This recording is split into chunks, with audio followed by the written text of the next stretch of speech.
한때는 나도 성공에 전념하지 못했다. 그런데 사람들 대부분이 그때의 나와 같은 방식으로 성공을 바라본다. 그들은 성공을 중요하지 않은 것으로 여긴다. 성공이 선택사항이거나 다른 사람에게나 생기는 것으로 생각한다. 어떤 사람들은 조금만 이루면 다 잘 될 거라고 믿으며 작은 성공으로 만족한다. 성공을 선택으로 여기기 때문에 많은 사람이 성공을 이루지 못한다. 바로 그런 생각 탓에 잠재력을 최대한 발휘하는 일에 근처도 가지 못한다. 자신의 능력을 얼마나 제대로 끌어내고 있는지 본인에게 물어보라. 내면의 솔직한 답변이 마음에 안 들 수 있을 것이다. 잠재력 발휘를 자신의 의무로 여기지 않는다면 당신은 잠재력을 발휘하지 못할 거다. 성공이 윤리적 문제가 되지 않는다면 당신은 능력을 발휘할 의무감을 느끼지도 동기를 얻지도 못할 것이다. 사람들은 성공을 이루는 일을 절대적인 의무로 생각하지 않는다. 죽기 살기로 덤비지 않고 반드시 쟁취해야겠다는 생각이 없으며 굶주린 하이에나처럼 난 아직 배고프다라는 정신이 없다.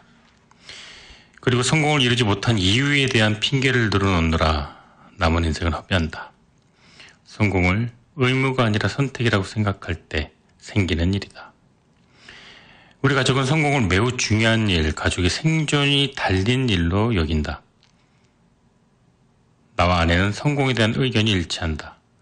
우리는 성공이 왜 그렇게 중요한지 자주 대화를 나누고 부차적인 문제들로 방해받지 않으려면 무엇을 해야 하는지 확실하게 정한다. 내가 말하는 성공은 금전면에 국한하지 않고 모든 영역에서 이루는 성공이다. 결혼생활, 건강, 종교, 공동체에 대한 기여, 미래, 심지어 죽은 후의 미래까지 염두에 두고 성공을 이뤄나가야 한다. 훌륭한 부모가 양육에 대한 의무감을 지니는 것과 같은 식으로 성공의 개념에 접근해야 한다. 자녀를 키우는 일은 부모에게 영예이자 의무이며 우선순위다. 훌륭한 부모라면 자녀를 돌보는 데 필요한 모든 일을 기꺼이 할 것이다. 훌륭한 부모는 한밤중이라도 아기가 배고파 울면 젖을 물리고 자녀의 의식주를 해결하기 위해 열심히 일하고 자녀를 위해 싸우고 자녀를 보호하기 위해서라면 목숨까지 내놓는다. 성공을 바라보는 자세가 바로 이래야 한다. 원하는 일을 달성하지 못하는 사람이 자신을 정당화하는 일은 굉장히 흔하다. 심지어 자신에게 거짓말까지 하는데 성공의 가치를 최소화함으로써 그렇게 된다. 오늘날 이런 경향은 사회 모든 분야에서 찾아볼 수 있다. 책이나 교회에서, 학교에서 성공이 별로 중요하지 않다고 부추긴다. 예를 들면 자신이 원하는 걸 얻지 못하는 애들은 처음에는 싸움에 울지만 시간이 지나면 난 원래 그걸 원하지 않았다고 본인들을 설득한다. 어떤 일에 결과를 내지 못해도 그걸 간절히 이루고 싶었다고 인정하는 것은 결코 해로운 일이 아니다. 사실 이런 태도야말로 장애물을 만나더라도 결국에는 마지막에 목표를 도달하게 해주는 방법이다. 성공한 사람이 운이 좋아 보이는 건 성공이 자연스럽게 더 많은 성공을 낳기 때문이다. 그들은 목표에 도달함으로써 엄청난 추진력이 부과된다. 그것 덕분에 더 원대한 목표가 다시 이루어지는 것이다. 당신의 행동의 중요성을 간과한다면 성공한 사람들이 얼마나 많이 행동하고 실패했는지 알지 못할 것이다. 세상은 그들이 성공한 순간에만 스포트라이트를 비추기 때문이다. 켄터키 프라이드 치킨을 세상에 알린 커넬 샌더스는 자신의 아이디어가 채택되기 전까지 무려 80번 넘게 아이디어를 제시했다. 유명한 스타 배우 실베스타 스텔러는 영화 럭키에 각본을 3일 만에 쓰고 영화는 2억 달러의 수익을 올랐다. 하지만 각본을 쓸 당시 그는 돈이 한 푼 없는 빈털털이어서 아파트 난방비를 낼 형편이 없었고 심지어 음식을 사기 위해 자신이 키우던 개를 50달러에 팔아야 했다.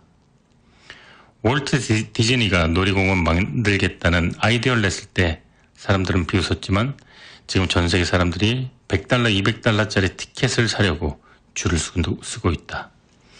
어떤 성공이 행운의 결과처럼 보인다고 해서 착각하지 마라. 운이 성공을 만들지는 않는다. 성공에 완전히 몰입하는 사람이 인생에서 행운을 얻는다. 열심히 일할수록 운은 더 좋아진다. 당신이 반복적으로 성공을 이룰 수 있다면 이제 성공은 성공이라기보다 습관에 가까워진다.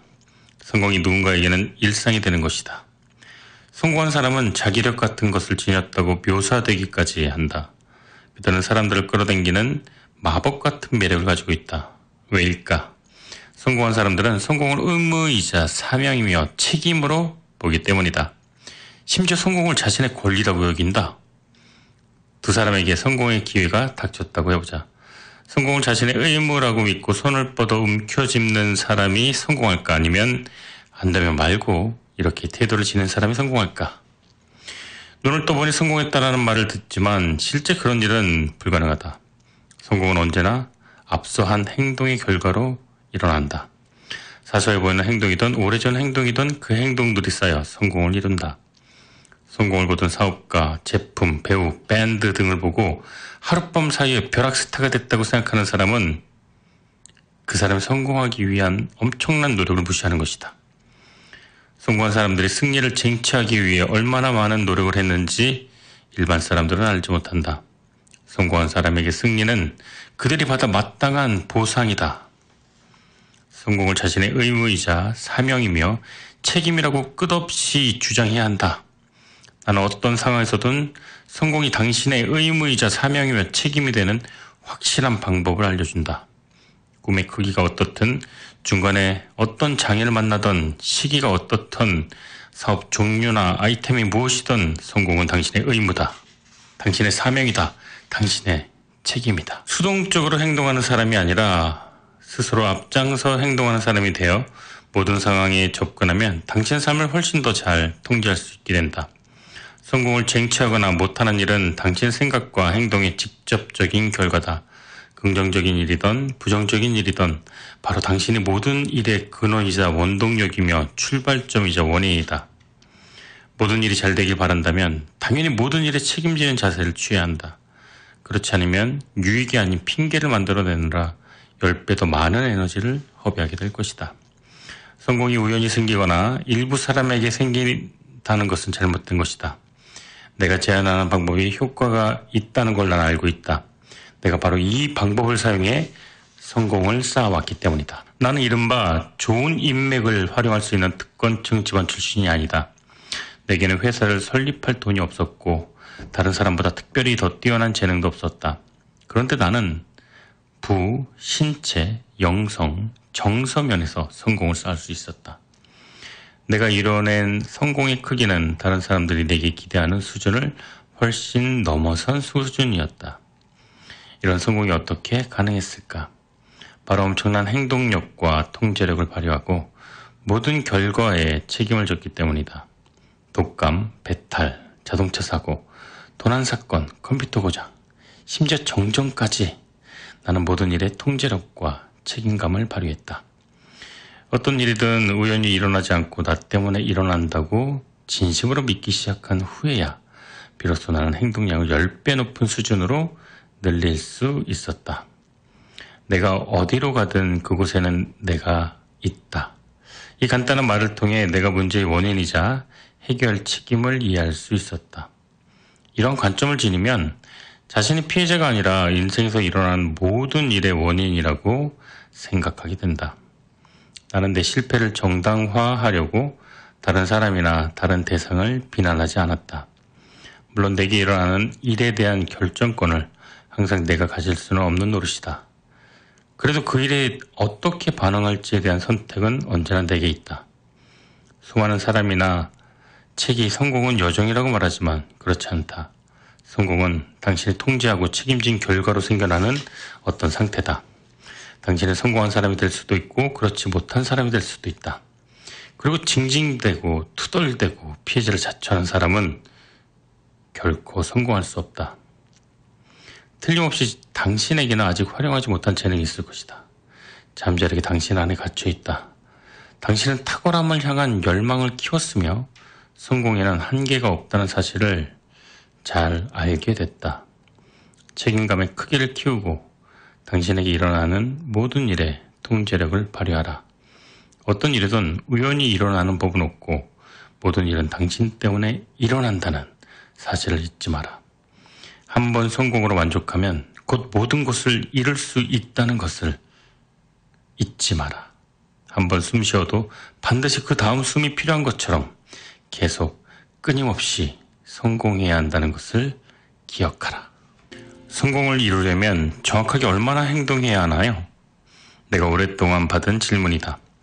모든 사람이 남들은 모르는 손쉬운 방법, 지름길을 찾는다는 건 놀라운 일도 아니다. 마찬가지 너무나 당연하게 내가 할 수 있는 말은 한 가지다. 지름길은 없다. 행동을 많이 하면 할수록 행운을 얻을 가능성은 커진다. 숙달되고 일관되고 지칠 줄 모르는 행동만이 다른 어떤 방법보다 성공의 결정적인 요소가 된다. 적절한 행동량을 정확하게 계산해 발휘하는 것이 사업 구상을 하고 아이디어를 내고 사업 계획을 세우는 것보다 중요하다. 많은 사람이 실패하는 이유는 적절한 행동량을 발휘하지 못하기 때문이다. 행동을 더 간단 명료하게 이해하기 위해 사람들이 선택하는 행동량 4가지 항목 또는 4가지 수준으로 분류해 보겠다. 사람들은 다음 중 하나의 수준만을 선택하며 살아간다. 1. 아무것도 하지 않는다. 2. 뒷걸음친다. 3. 보통 수준으로 행동한다. 4. 엄청난 수준으로 행동한다. 여기에서 대부분의 사람들은 3. 보통 수준으로 행동한다를 선택한다. 하지만 보통은 퇴보다. 보통 수준으로 행동한다는 것은 평생 보통 수준으로 살기 위해 노력한다는 것이다. 하지만 보통 수준으로 살기 위해 노력하는 것은 거의 노력을 하지 않는 것과 마찬가지다. 여기서 아무것도 하지 않거나 뒷걸음친다는 항목은 따로 얘기하지 않겠다. 보통 수준으로 행동하고 보통의 삶을 살고 보통의 집에 살고 보통의 꿈을 꾸는 사람들에게 말한다. 그런 행동은 아무런 노력을 하지 않은 것과 거의 다를 바 없다. 성공하기 위해서는, 보통 이상이 되기 위해서는 더 많은 일을, 더 좋은 것을, 더 훌륭한 것을 보고 즐기고 누리기 위해선 당신은 절대 그 어느 것도 보통 수준으로 행동해선 안 된다. 바로 4번, 엄청난 수준으로 행동해야만 한다. 나는 25살에 큰 전환점을 맞았다. 내 인생에. 나는 방향을 새로 설정하지 않으면 안 되게 상황이 몰아갔다. 나는 깨달았다. 그때 다른 데 썼던 에너지를 성공을 이루는데 모르지 몰빵하기로. 성공하지 못하는 것 역시 충분히 힘든 일이었다. 성공을 하는 것만큼이나 성공하지 않고 놀고 게으르고 태문한 것 역시 힘든 일이었다. 어차피 힘들 바에야 성공하는 쪽으로 초점을 맞추기로 했다. 아버지는 15년 전에 돌아가셨지만 여전히 내게 훌륭한 롤모델이었다. 부지런함의 중요성을 잊게 하셨던 아버지는 가족을 부양하기 위해 필요한 일은 무엇이든 기꺼이 하셨다. 그리고 성공을 당신의 의무이자 사명처럼 생각하고 성공을 이루려고 노력하셨다.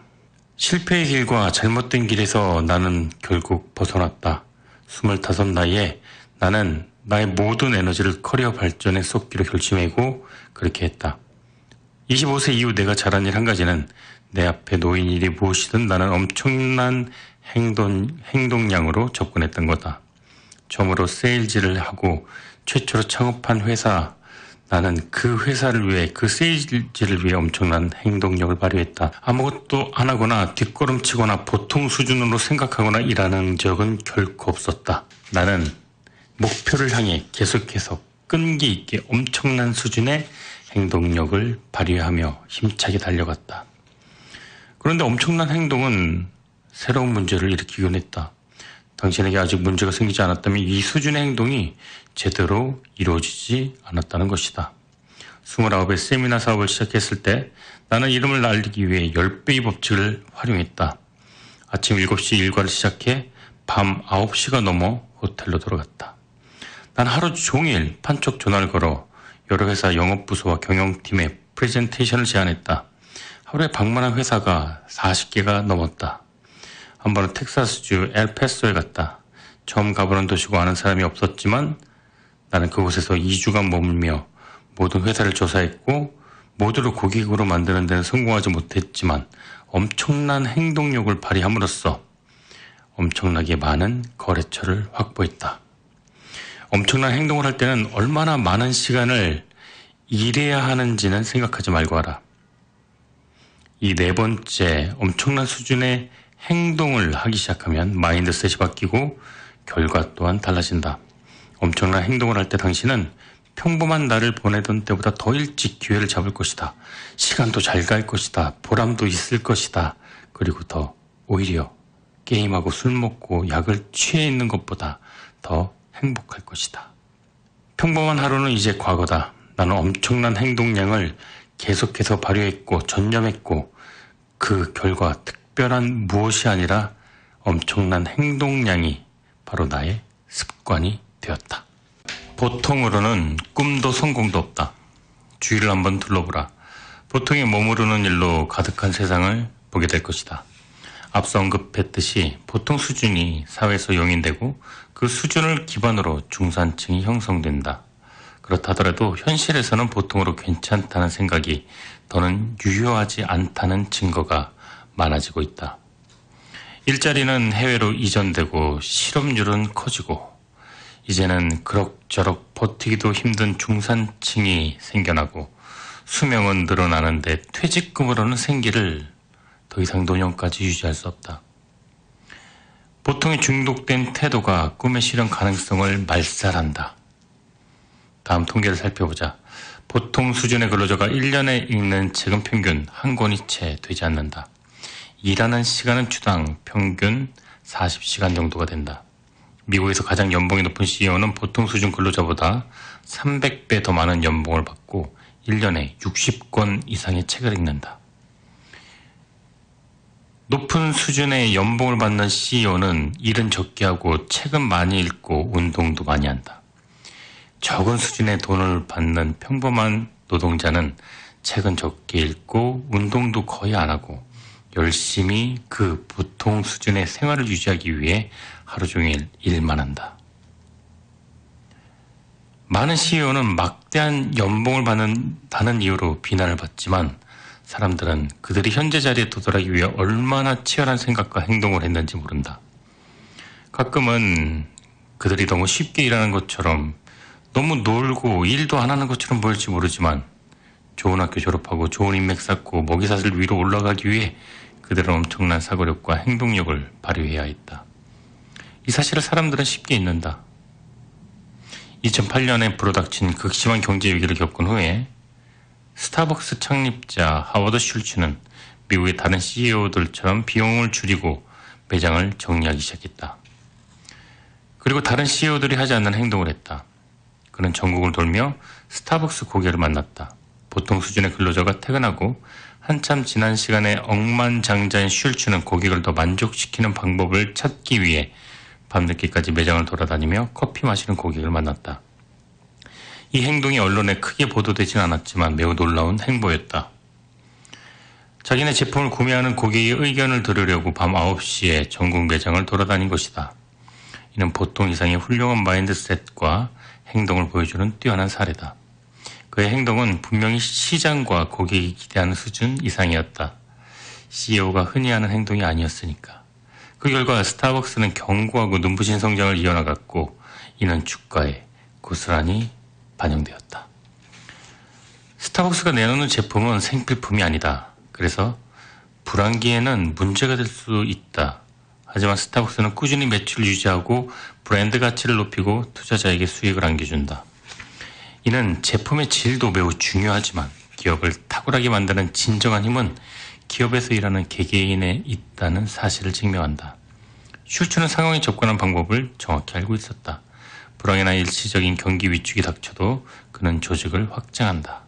여기서 말하는 확장은 더 많은 매장 신설을 뜻하는 게 아니라 자신의 에너지, 자원, 창의력을 활용해 엄청난 수준으로 행동하고 매장을 방문하고 고객을 만나고 브랜드 가치와 수익을 높이는 식으로의 확장이다.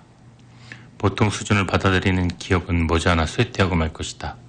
기본적인 양의 노력만 투입해서는 이를 완수해낼 수 없다. 보통 수준으로 행동하는 사람 대부분은 일의 무게, 속도, 시간, 타이밍, 변수를 대처하지 못한다.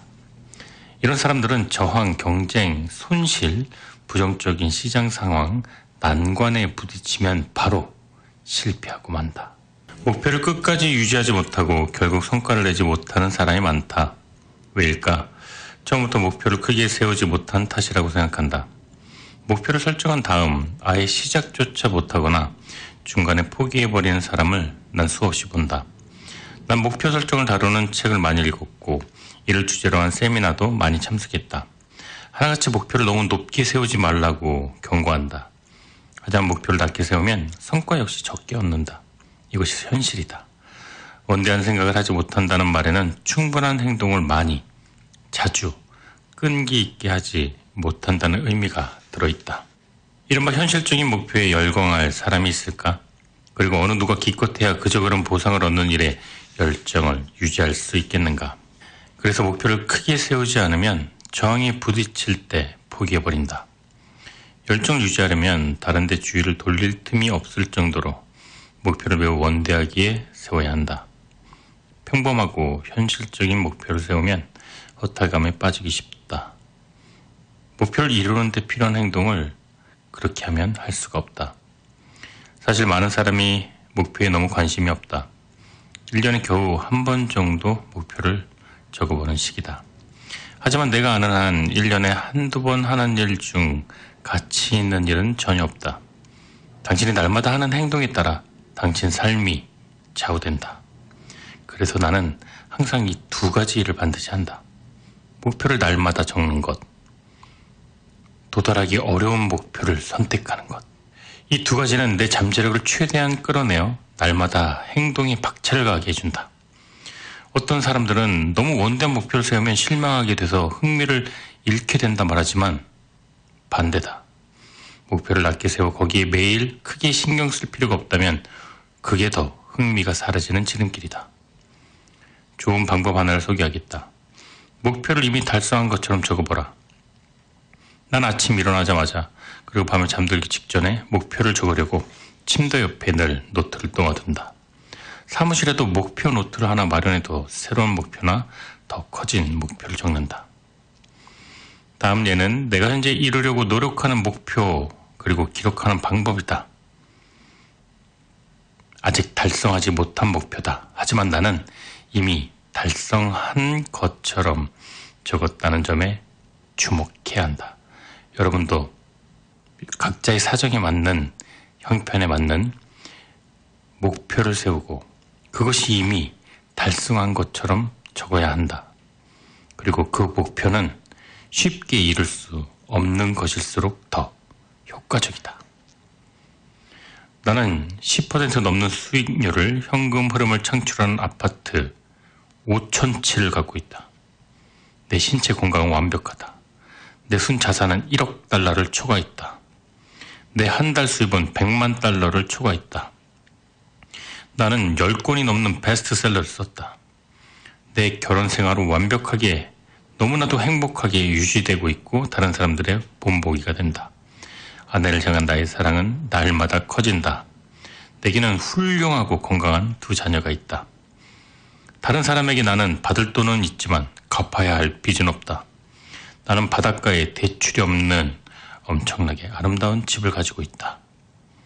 내가 소유한 콜로라도의 목장과 산과 말들이 너무나도 뛰어난 경관과 함께 있다. 나는 멀리서도 통제할 수 있는 많은 회사와 훌륭한 직원, 협력업체를 거느리고 있다. 내 아이들은 지구에서 가장 영향력 있는 사람들과 친한 친구다. 나는 사회와 정치에 긍정적인 변화를 일으키는 당사자이다. 나는 사람들이 원하고 그들의 삶을 개선하는 프로그램을 계속 개발하고 있다. 난 내 커리어에 끝없는 에너지와 흥미를 가지고 있다. 내가 출연하는 TV쇼는 인기가 좋아서 시즌5까지 이어지고 있다. 나는 우리 교회에서 가장 많은 기부를 하는 사람이다. 내가 1억 달러를 모으고 싶다고 해보자. 그런 큰 돈을 모으려는 사람이 어디 있느냐고? 말 그대로 이건 목표다. 목표는 크고 매력적일수록 동기가 커진다. 목표를 달성하는 일에 훨씬 더 많은 에너지를 쓰고 싶다면 목표를 더 중요한 일들과 결부시켜라. 만약 어떤 사람이 돈을 벌고 싶지만 돈으로 뭘 할지 목표가 없다면 돈 벌어봤자 다 낭비하고 말 것이다. 따라서 목표를 세울 때는 반드시 목표를 왜 이루어야 하는지 명확하게 생각하고 더 큰 목표와 결부시켜야 한다. 크고 넓은 생각으로 목표를 세워라. 많은 사람은 돈을 목적으로 목표를 세우지만 많은 돈을 벌고 나면 쌓아놓은 자산을 탕진해버린다. 단순히 부자가 되기를 목표로 삼았다가 그 목표를 이루고 나면 벌어둔 많은 돈을 의미 없이 써버리다가 생을 마감하는 사람이 얼마나 많은가. 그래서 다른 목표들과 결부시켜 목표를 세우는 게 실제 도움이 된다. 예를 들어 1억 달러를 모으는 것이 한 가지 목표라고 해보자. 그리고 그 돈으로 교회에 기부하고 인류의 환경을 개선하는 프로그램을 지원하는 게 또 다른 목표라고 해보자. 이런 식으로 여러 목표를 결합하면 당신의 행동과 모든 목표를 촉진하는 자극과 동력을 얻는다. 예전에 나는 맥도날드에서 일했던 적이 있다. 나는 그 일이 정말 싫었다. 맥도날드 싫어서가 아니라 그 일이 내 목표와 목적이 맞지 않았기 때문이다. 하지만 함께 근무한 한 남자는 자기를 무척 사랑했다. 그에게 그 일은 자신의 목표와 목적이 완벽히 부합했다. 나는 당장 쓸 돈이 필요했기 때문에 시급 7달러를 받으면서 일했고, 그는 사업을 배우고 프랜차이즈 지점 100곳을 열고 싶었기 때문에 시급 7달러를 받으면서 일했다. 나는 그가 왜 이렇게 열정적인지 이해하지 못했고, 그는 내게 왜 이렇게 열정이 없는지 이해하지 못했다. 결국 나는 해고됐고 그는 프랜차이즈 사업을 시작했다. 목표는 해야 할 행동을 촉진하기 위해 존재한다. 따라서 최대한 목표를 크게 자주 세워라. 그리고 그 목표를 더 큰 목적들과 결부시켜라. 당신이 세운 목표가 당신의 잠재력을 충분히 발휘하게 하는지 스스로 질문해보라. 대부분의 사람은 그렇지 않다고 인정한다. 현실적으로 달성 가능한 작은 목표를 세우라는 말을 어렸을 때부터 너무 많이 들으며 세뇌당했기 때문이다. 당신이 부모라면 분명히 자녀에게 그런 말을 한 적이 있을 것이다. 아마 당신 역시 부모님 또는 직장 상사나 동료에게 그런 말을 들었을 것이다. 명심하라. 절대 현실적인 목표를 세우면 안 된다. 그런 목표를 세우지 않아도 당신은 그냥 현실적인 삶은 누구나 살 수가 있다. 나는 현실적인이라는 말을 몹시 싫어한다. 이 말은 다른 사람이 이룬 것, 다른 사람이나 가능하다고 믿은 것에 근거하기 때문이다. 이 말을 하는 사람들은 행동 수준 가운데 앞쪽 3가지 수준으로만 행동한다. 즉, 아무것도 하지 않거나 후퇴하거나 보통 수준으로 행동하는 것. 이 3가지만 계속 반복할 뿐이다. 현실적인 생각은 다른 사람들이 가능하다고 생각하는 것에 근거한다. 허나 그들이 당신은 아니지 않은가? 그리고 그들은 당신의 잠재력과 목적을 어느 누구도 알지 못한다. 당신이 다른 사람의 생각을 근거로 목표를 세우고 싶다면 반드시 위대한 사람의 생각을 근거로 하라. 그들은 당신에게 이런 말부터 해줄 것이다. 내가 이룬 것을 근거로 목표를 세우지 마십시오. 당신은 그보다 훨씬 더 큰 일을 이룰 수가 있습니다. 당신이 세상에서 탁월한 업적을 이룬 사람들처럼 생각하고 그들처럼 성공하겠다는 목표를 세우면 어떻게 될까? 예를 들어 스티브 잡스의 목표는 우주에 흔적을 남기겠다. 이것은 이 세상을 영원히 바꿔놓을 제품을 만들겠다는 것이었다. 그가 애플과 픽사를 통해 이런 일을 보라. 다른 사람들과 비슷한 목표를 세우려면 최소한 엄청난 성공을 거둔 위대한 사람과 비슷한 목표를 세워라. 많은 사람이 지금처럼 살아가는 것은 다른 보통 사람들이 해온 일을 하고 있기 때문이다. 대부분 정말 가고 싶어서가 아니라 가라고 해서 대학에 가고 특정 종교를 믿는 집안에서 자라서 그 종교를 믿는다. 또 자기 가족이 쓰는 언어만 사용하면서 다른 언어를 배우려고 시간을 투자하지 않는다. 우리 중 많은 사람이 부모님, 선생님, 친구가 내린 결정이나 그들이 설정한 한계에 영향을 받는다. 당신과 가장 가까운 동료 5명의 목표를 알려주면 나는 당신의 목표가 무엇인지 맞힐 수가 있다. 당신과 당신의 목표는 주변 사람과 환경에 조정당한다. 나는 누구에게든 어떤 것을 목표로 삼으라는 말을 절대 하지 않는다. 대신에 그동안 받아온 교육이 사고에 제약을 가하고 있는다는 사실을 염두에 두고 목표를 세우라고 조언한다. 자신의 가능성을 과소평가하지 않으려면 이 점을 분명히 인식해야 한다. 아울러 다음을 고려하라. 다른 사람이 아니라 자기 자신을 위해 목표를 세워라. 무엇이든 가능하다. 당신에게는 당신 생각보다 훨씬 큰 잠재력이 있다. 성공은 당신의 의무이자 사명이며 책임이다. 성공에는 한계가 없다. 목표가 크든 작든 다 노력이 필요하다. 이 사항들을 잘 생각해 본 다음 자리에 앉아 목표를 적어보라. 그런 다음 목표를 이룰 때까지 날마다 다시 적어보라. 자신의 가능성을 과소평가하면 목표를 크게 세우기란 불가능하다. 목표를 작게 세우면 아예 처음부터 엄청난 수준으로 행동할 대비를 갖추지 못한다.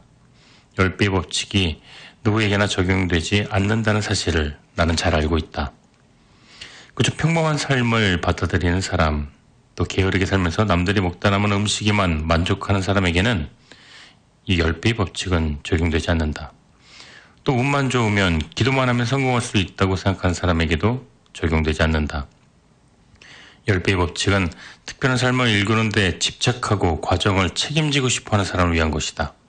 10배의 법칙은 당신의 사업 공식에서 운이나 우연의 개념을 제거한다. 그리고 엄청난 성공을 이루고 유지하려면 어떠한 마인드셋을 가져야 하는지 정확하게 보여준다. 2009년 미국 대통령은 1년에 20만 달러를 벌면 부유층이라고 했다. 당신이 현재 이 정도 돈을 번다면 세금으로 3분의 1을 내고 나머지 3분의 2가 남을 것이다. 그러면 자동차 2대 유지비, 집 모기지, 재산세, 식비, 의료비, 자녀가 있다면 자녀 학비, 과외비, 캠프 비용, 그렇게 돈을 쓰고 남는 돈은 몇만 불 안 될 것이다. 이 돈을 계속 저축하면 아무런 돌발 상황이 생기지 않는다고 가정할 때 20년 후 아마 3, 40만 불 정도가 모일 것이다.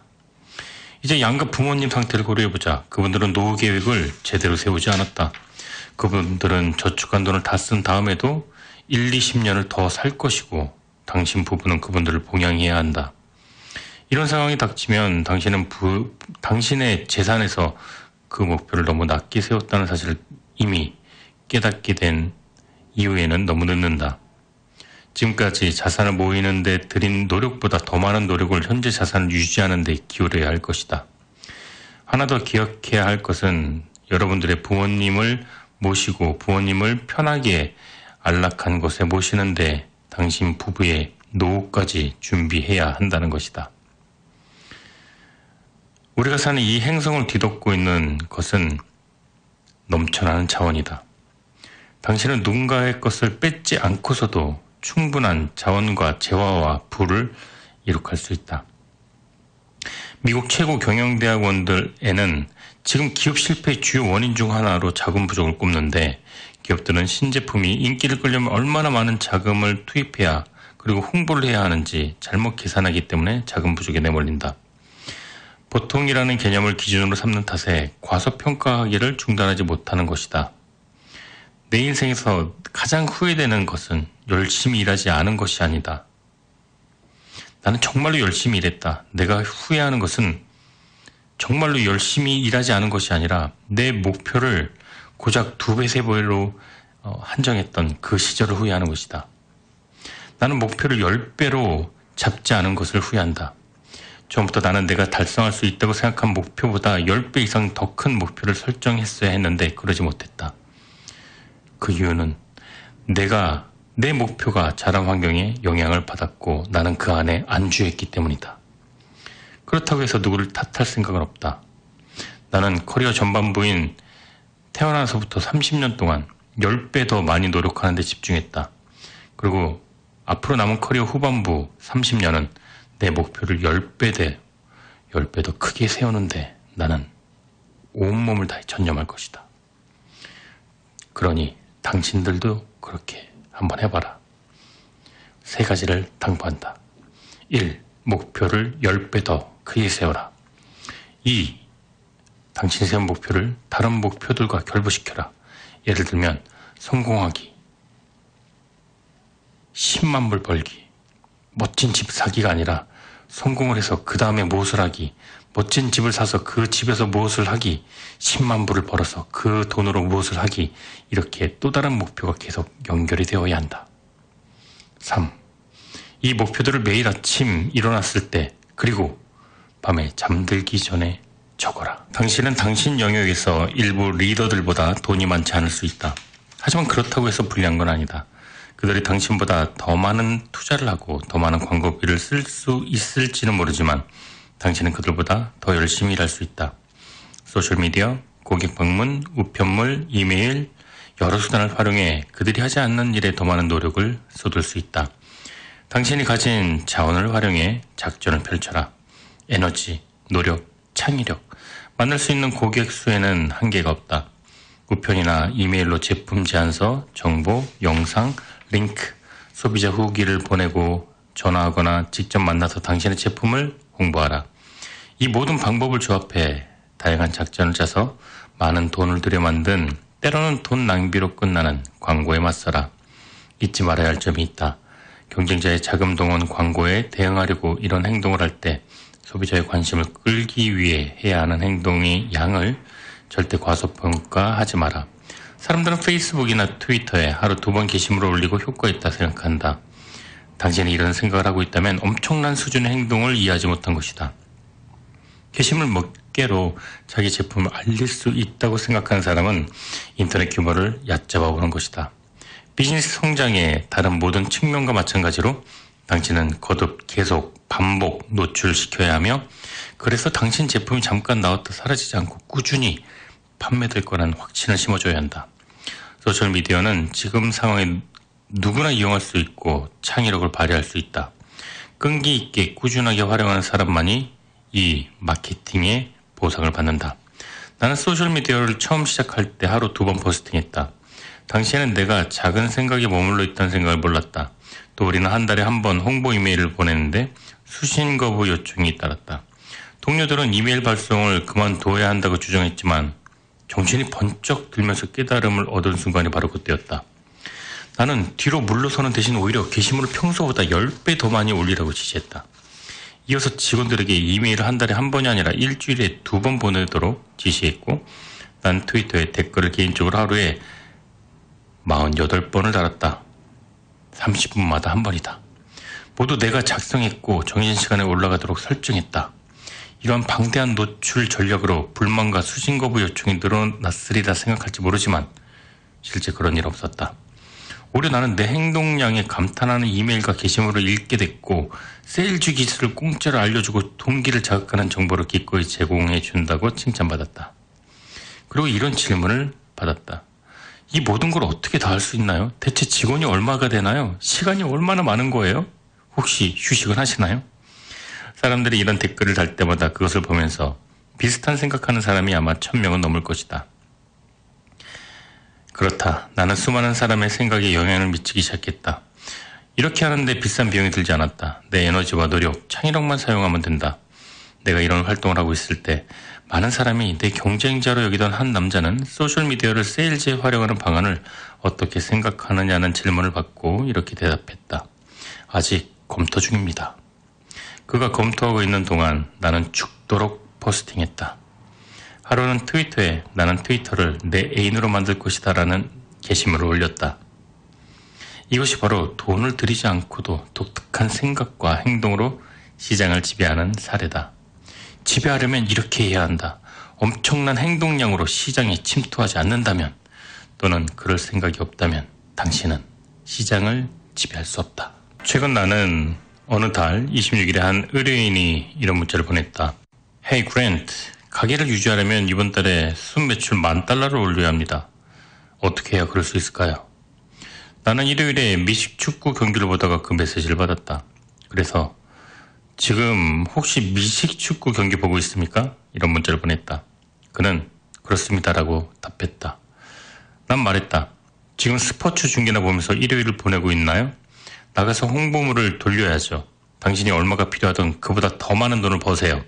1분 1초가 아깝게 자 어서 나가서 $10,000가 아니라 $100,000를 버세요. 충분히 그럴 수 있습니다. 그러자 그는 말했다. 그런데 일요일은 쉬는 날이잖아요. 난 이렇게 쏘아붙였다. 일요일은 나머지 6일을 열심히 미친 듯이 일한 사람의 몫입니다. 당신은 그랬나요? 신은 지금 자금이 부족하고 휴일을 누릴 자격이 없는 사람의 이야기는 절대 들어주지 않을 겁니다. 자, TV를 끄고 소파에서 일어나세요. 당장 나가서 필요한 돈을 버세요. 당신은 벌 수가 있습니다. 중산층에서 벗어나지 못해 노예로 사는 삶을 그만두십시오. 안정된 부와 경제적 자유를 얻기 위한 소득을 창출하세요. 당신 자신과 가족, 당신 가게를 위해서 말입니다. 그가 내 말을 이해했길 바라지만 잘 모르겠다. 그 의뢰인은 지금 자신이 당장 필요한 돈만 구하려고 행동한다. 그래서 그는 이를 그럭저럭 해나갔기 때문에 위험에 처했다. 유감스럽게도 이러한 중산층 마인드셋은 경제적 안정을 달성하지 못한다. 아니, 안정은 될지언정 경제적인 독립은 할 수 없다. 은행은 그에게 더는 대출을 해주지 않는다. 이제 그는 신용에 기대서 여유 자금을 확보할 수 없다. 의지할 수 있는 건 오로지 자신의 행동뿐이다. 중산층에 속한 많은 사람이 겪는 문제가 바로 이것이다. 그들은 큰 목표를 향해 나아가기보다 당장 필요한 것만 추구한다. 오늘날 안락한 중산층의 삶 하면 사람들 대부분 의식주를 편히 해결하고 집과 자동차를 소유하고 휴가를 즐기고 회사에서 고위직으로 근무하고 은행에 예금이 있고 이런 상황을 떠올릴 것이다. 하지만 역사의 변천에 따라 중산층이라는 용어의 의미는 계속 달라졌다. 지금도 정서에 따라 의미가 서로 다르다. 과거에는 소장농과 귀족 사이 계층을 중산층이라고 했고 한때는 귀족이 필적할 만한 자본을 가진 사람을 중산층이라고 했다. 오늘날은 어떤가? 예를 들어 인도에서 중산층은 자기 집을 소유한 사람을 말한다. 한편 미국에서는 육체 노동자도 중산층이 될 수 있는 반면 유럽에서는 육체 노동자는 노동자 계층이 머문다. 하지만 나는 소득 수준 말고 마인드셋으로 중산층의 중요한 특성을 말하고 싶다. 연간 100만 달러의 소득을 벌어들여도 중산층의 생각과 행동에서 벗어나지 못할 수도 있다. 이러한 마인드셋이 실패의 나락으로 떨어뜨리는 함정을 만든다. 중산층이라는 목표는 당신이 진정으로 원하는 것을 제공하지 못한다. 중간이라는 말은 평범함이나 보통과 같은 말이며 우리는 보통이 전혀 매력적이지 않음을 이미 나의 책 많은 곳에서 살펴보았다.